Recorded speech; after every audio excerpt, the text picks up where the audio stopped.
Welcome to Sanapung channel. Please like, comment, and subscribe to our YouTube channel. Hello ma'am. Ngasi di yaoshang hobo numine. Yaoshang hobo numine masin maraga akoi office ngasi di kara nganna suti thadore.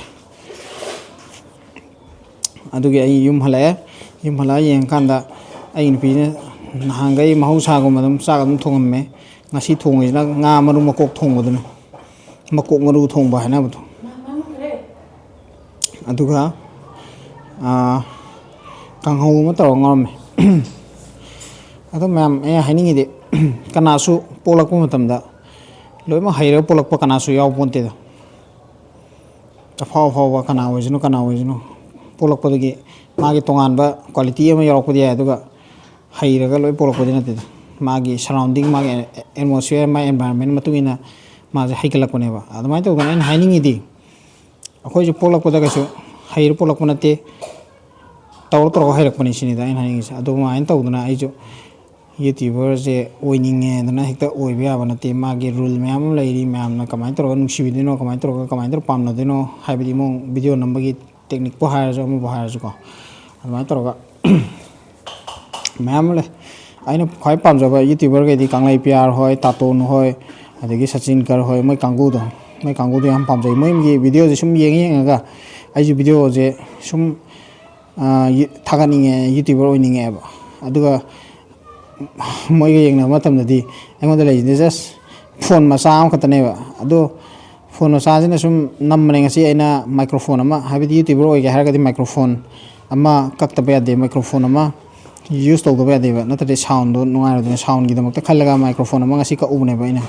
adu microphone je ngasi testing gidam ta taw video ne kasu thu ko video na te ai sum namjara khone aduga phone gi picture quality ju mai kha sengam ai phone apple phone ju na te aduga ai phone just chumna gi phone realme gi phone ne ba adu ma'am na support to biragadi support to biragadi ai ma'am gi support lairagadi ai sana adum phone am leijaba ngam paisa phangbi damakta aina youtube asida kumthrak panate ba paisa phangnabagi damakta te ma'am na nungsibi ba sakhangbi ba haibidi laion lae natraga kali pya lae ha da ma'am na khangba do adugi sakhangbi ba amasung nungsibi ba adu da pambi adugum do ai pamjaba haitare पैसागी दमकता खल्लगा YouTube तब मीजु ma'am लई अदो पैसागी दमकता दि नते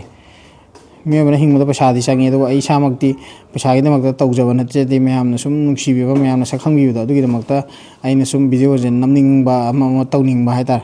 अदुगी पोने अदो ma'am गी सपोर्ट लैरगदि मैम न हेन सुम सपोर्ट तौबिरक तारगदि आइजु इसाना फोन अम लैबा नुंगमजै एप्पल गी फोन अम लैरजु दुम लैजागेबा हाइबदि यूट्यूबर वीडियो मैम थागत वरी मैम न येंगबिरिबा मिसिंगना मेक याम सेंगबा येंगबा नुंगाइबा मखोन याम सेंगबा अदगी कैमरा एंगल नुंगाइबा मखोन निक्तबा खोतबा अदुगुम मैम दो अदुगदो आई प्रोवाइड तौजनिंगेबा प्रोवाइड तौ ngam bojeringe aduna ma'am support बिरगदि आई फोन आईफोन ओरजो अम दुम लेजागे खले तांगबा फोन अम DSLR कैमरा अम ओरजो दुम लेजागे खले अदुने अदु ngasi gi video is some just microphone am leibagi testing tawgi damakta sum pangnam da nammane ma'am adum yengbiu si haraga video da midiyang pang yum ban ba haibo jidi bako tawdaba yadra thabak ni akoi tawri bi thabak se si tanga mak phade mo sakhum panangda ba ai jang ji kha ni ngasi di hadi kang ngobudu ju kha gare machu ju khra yang ro mal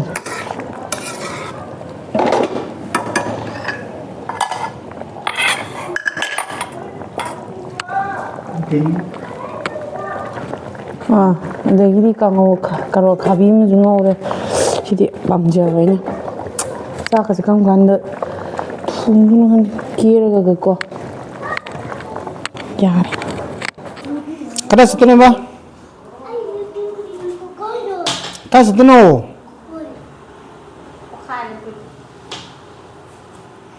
ni masadi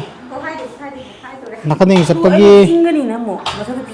nasan greko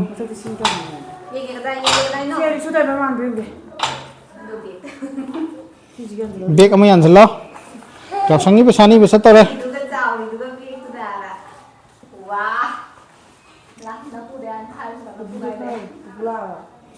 lah sus tong jelo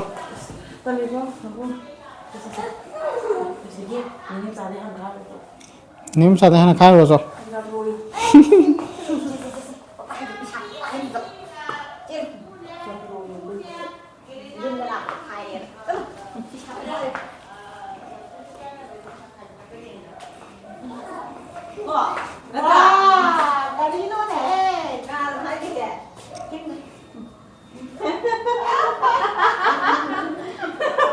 akwai ni idan ba ani take wa ni eh hadi ne take ha yi dana na ya bi si bi nó ngom ni na ko ko lu ne gele na ne ai ne ko mai wa ya san ja ai da ba ai da ta hai ni ko ta ya maam xamal ni ne no ka ka ja de du ne xamal ni ne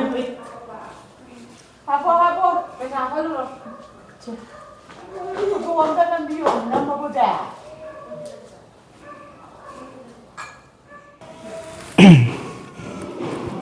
cuma tahu kan mem mic test tau pune ena ngasai jo mamang da haja gar dune mic test tau bogi sum video panam nam sana bane boko ado mic test tau boje khara adum success oi hai tar ai isa gi mic sida di makhone am seng mi atopagi background noise hai tar ne background noise ti amna noise reduction am tau e boko ado test tau thokpagi da makta sum namak pune inak tan lei microphone inak tan lei mi du gi di makhone am phajana seng aduga background gi lak mi gi makhon ke ke di amta pangna ta deba adune ado hasmai tau dana si di microphone test tau thokre adagi selfie stick amaga lei gini aduga video sum vlog tau gi adagi koi chalu bai cafe chalu bagi adagi seafood char bagi video sum mateng mateng sum namjar ke mateng mateng sum thagalak ke na subscribe tum tau bio aduga matung tarak ko video sum yengbiraga pamba pamdaba comment da dum haibiram si haraga sanapung channel losenjarage